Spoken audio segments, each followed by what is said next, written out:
복수는 최고의 정신치료다. 이 말 자극적으로 들릴 수 있죠? 그런데 정신과적으로 보면 이건 굉장히 실용적이고 치유적인 조언이에요.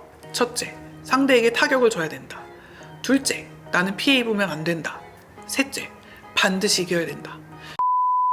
안녕하세요. 마음을 밝히는 언니, 정신과 의사 유혜진입니다. 오늘은 많은 분들이 관심 있어 하실 것 같은 주제를 가져왔는데요. 바로 매력이에요. 요즘 유튜브를 보면 이 매력에 대한 콘텐츠가 정말 많죠. 이 매력을 끌어올리는 말과 행동, 매력적인 사람의 특징, 매력 어필법까지. 저도 그렇고 여러분도 그렇고 우리 모두가 사실 매력적인 사람이 되고 싶다는 뜻 아닐까요? 저는 정신과 의사니까 오늘은 좀 심리적으로 매력적인 사람에 대해서 얘기를 해보고 싶어요. 이 정신과적으로도 매우 의미 있는 주제라고 생각이 되거든요. 왜냐하면 내가 남에게 매력적으로 느껴진다는 건 나의 내면 세계가 건강하고 균형 잡혀 있다는 뜻일 수도 있거든요. 그래서 심리적인 매력을 키운다는 거. 이건 결국 나 자신을 더 건강하고 행복하게 만드는 아주 좋은 방법이기도 하죠. 물론 가스라이팅 빼고요. 그럼 우리가 어떻게 하면 그런 매력을 가질 수 있을까요? 저는 좀 구체적인 사람을 벤치마킹하는 게 가장 좋다고 생각을 해요. 좀 복잡한 이론보다 실제 사례에서 배우는 게 훨씬 쉽고 실천적이니까요. 그래서 오늘은 제가 정말 매력적이라고 느끼는 분을 통해 이 심리적 매력에 대해 얘기해 보겠습니다. 그래서 제가 오늘 소개할 분, 오늘 벤치마킹 하려고 하는 분이 바로 이분입니다. 최명기 선생님. 이분이 의대를 졸업하시고 정신과 전문의로 근무하시다가 미국에서 MBA 학위를 따고 이 건강 부문 매니지먼트 과정을 수료한 이 좀 특이한 이력의 소유자예요. 사실 외모가 엄청 막 잘생기고 그러신 건 아니죠. 저도 이분을 직접 뵌 적은 없지만 유튜브 영상을 보면서 의사로서도 멋지지만 이분 자체에서 좀 느껴지는 매력이 좀 뭔가 그런 게 있으시더라고요. 그래서 어느새 저도 모르게 그분 영상을 자꾸 찾아보고 있어요. 그래서 좀 제가 느껴본 이 최명기 선생님에 대해서 얘기하면서 좀 이분의 매력에 대해서 얘기 나눠보면 좋을 것 같아요. 이 매력이라는 건요, 꼭 화려하거나 좀 예뻐야지 생기는 건 아닌 것 같아요. 좀 상대방을 편안하게 해주는 힘, 이 정서적 안정감에서 시작이 되는 것 같거든요. 이 정서적 안정감은 정신과적으로 보면 내가 있는 그대로의 나로 있어도 안전하다, 이런 감각을 말해요. 그런 감각을 주는 분들은 반드시 자기 감정을 잘 조절할 줄 아는 사람이에요. 우리는 이걸 정서 조절 능력이라고도 부르죠. 예를 들어서 상대가 좀 실수해도 그럴 수도 있지 하고 넘어가주고, 또 내가 힘들다 그래서 막 남한테 짜증을 낸다든지 자기 감정을 막 투사를 한다든지 상대 감정에 막 과잉 반응하지 않는 그런 사람.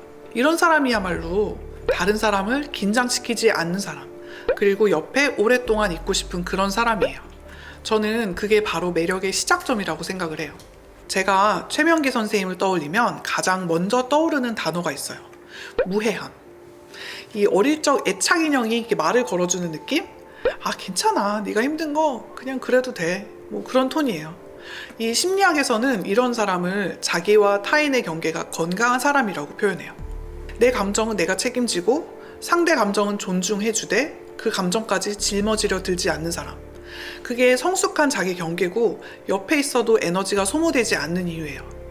그래서 그런 사람과 있으면 편안하다, 이런 감각이 생기는 거죠. 요즘 방송 중인 하트 페어링에서도 채은이라는 여자 출연자에게 데이트 상대인 찬영도 그렇게 얘기를 해요. 너는 참 무해한 것 같다. 이렇게 좀 무해한 사람들은 같이 있는 사람을 무장해제시켜요. 같이 있기만 해도 힐링이 되고 치유가 되는 그런 느낌이 드는 거죠. 제가 보기에는 최명기 선생님도 바로 그런 무해한 매력, 이 무장 해제의 매력이 있으신 것 같아요. 그래서 많은 분들이 착각을 많이 하세요. 말을 잘해야지 매력이 있다. 그런데요, 정신과에서는 사실은 말을 잘 하는 것보다 상대방의 말을 잘 듣는 능력이 훨씬 중요해요. 진짜 공감 능력은요, 자기 감정, 자기 생각을 잠시 내려놓고 상대에게 공간을 내어줄 수 있는 그런 능력에서 나와요. 그게 감정적인 성숙의 핵심이거든요. 이 최명기 선생님 유튜브에서도 이런 말씀 하시는데요. 진짜 친구요? 우울할 때는 내 말을 잘 들어주는 사람, 즐거울 땐 같이 노는 사람. 진정한 친구는 바뀌어도 됩니다. 왜냐하면 내가 바뀌니까요. 이거 정말 얼마나 유연하고 건강한 접근인가요? 상대를 있는 그대로 인정하고 내 감정도 솔직히 다루는 사람. 저는 그게 진짜 매력인 것 같아요. 그리고요, 심리적으로 좀 건강한 사람은 자신이 느끼는 불안을 상대에게 전염시키지 않는 것 같아요. 반대로 좀 불안해하는 사람은 늘 자기에 대해서 확인받고 싶어하고 자기 감정을 상대에게 투사를 하죠. 너 나 피하는 거야? 너 왜 말이 짧아졌어? 나 무시한 거 아니야? 이런 말을 들으면 관계에 대한 피로감이 높아지죠. 그런데 최명기 선생님이 이렇게 말씀하시는 것 같아요. 유튜브나 만화 보는 게 회피라고요? 이게 치료일 수도 있어요. 사실 이게 진짜 멋진 지점인 것 같기도 해요. 상대방을 통제하려 하지 않고 존재 자체를 있는 그대로 인정해주는 태도. 그 안정감이 곧 매력이고요. 사람을 끌어당기는 것 같아요. 우리가 사실 살면서 누구나 불안도 느끼고 두려움도 느끼죠. 이거는 사실 정상이고요. 그런데 그 감정의 변화를 시시각각 얼굴에 막 표출하지 않고 그 감정을 상대방에게 바로 투사하지 않을 수 있다는 건 내 마음에 좀 여유가 있다는 거죠. 정서적인 룸이 좀 있으신 거죠. 그래서 우리는 꼭 경제적으로 여유 있는 사람이 아니더라도 행동이나 말에서 좀 여유가 느껴지는 그런 사람을 매력적으로 느끼는 것 같아요. 그런 사람과 같이 있고 싶어지고요. 마지막으로 최명기 선생님을 보면 가장 먼저 떠오르는 말이 있는데요. 바로 예의 있는 T의 위로. 즉 우리가 흔히 말하는 T형 인간. 즉 사고 중심의 사람들에 대해서 오해가 많죠. 냉정하다, 따뜻하지가 않다, 공감이 부족하다. 하지만 사실 제가 봤을 때 많은 사람들이 T에게 상처받는 건 메시지보다 그 T의 전달 방식이거든요. 근데요, 이 최명기 선생님은 그 전달 방식에서 아주 큰 차이가 있어요. 정제된 언어, 비난하지 않는 태도, 그리고 현실적이고 사회적인 판단 기준을 인정하는 솔직함, 그리고 무엇보다 사람을 지켜주는 어조를 갖고 계세요. 어떤 영상에서 이렇게 말씀하시더라고요. 사람들이 물건을 통해서 자존감을 확인하는 것은 굉장히 수치스럽고 낮은 것이다 라고 생각하지만요, 사실상 우리가 살다 보면 물건을 빼고 자존감을 확인하기란 참 어려워요. 진정한 자존감을 회복해야 한다고 많은 분들이 방송도 하고 영상도 올리시는데요. 그 이유가 뭐냐면 본인도 돈 벌어서 물건을 사고 싶어서 그래요. 저 역시도 이 영상을 찍는 이유는요, 이게 어떤 방식이든 인지도에 영향을 끼쳐서 저도 뭔가 사고 싶어서 하는 거예요. 이 최명기 선생님의 말에서 어떤 느낌 받으세요? 어떻게 보면 너무 솔직해서 당황스러울 수 있는 그런 말들이잖아요. 그런데 묘하게 그 말들이 마음에 와닿아요.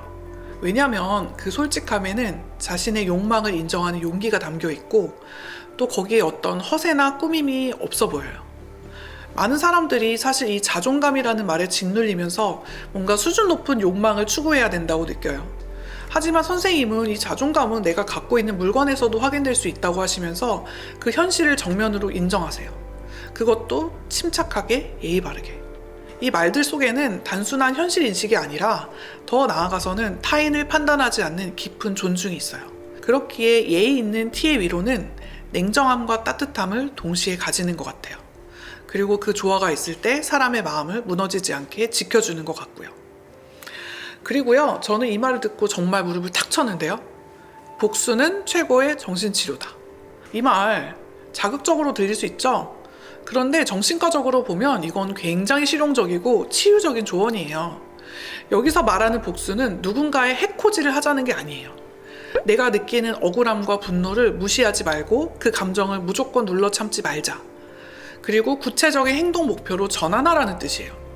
복수를 생각하고 준비를 하면 화병이 덜해진다. 첫째, 상대에게 타격을 줘야 된다. 둘째, 나는 피해 입으면 안 된다. 셋째, 반드시 이겨야 된다. 이거는 내가 느껴야 되는 감정의 방향성을 좀 명확하게 정리해주는 말인 것 같아요.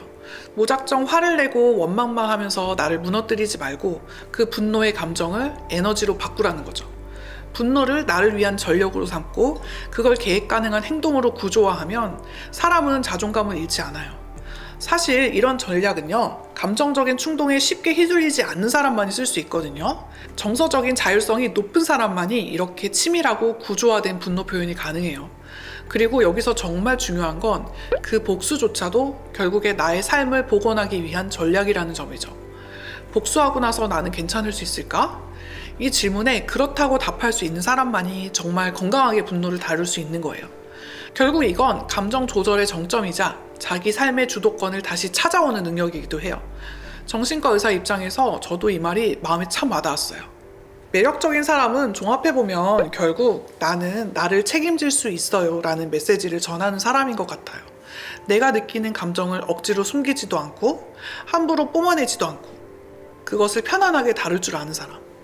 이 감정을 다룬다는 건요, 내 기분이 안 좋을 때도 그걸 어떻게 표현할지 한 번쯤 멈추고 생각하는 능력을 말해요. 그런 사람이 옆에 있으면 우리는 비로소 자기다움을 허락받은 기분이 들죠. 그게 바로 심리적인 안정감이고 정신과적으로 가장 안정적인 애착이 만들어지는 그런 지점인 것 같아요. 오늘 제가 벤치마킹 하자고 했잖아요. 정서적으로 매력 있는 사람이 되기 위해서 우리 다 같이 노력해봐요. 그게 바로 나 자신을 정말로 사랑하는 방법이니까요. 그리고 정말 마지막으로 혹시 최명기 선생님께서 이 영상을 보시게 된다면 이 영상이 너무 신뢰가 되지 않기를 바라면서 정말 제가 팬입니다. 진심으로요. 오늘 영상이 도움이 되셨다면 구독, 좋아요, 알림 설정 부탁드립니다. 밝히는 언니와 함께 마음의 불을 밝혀봐요. 감사합니다.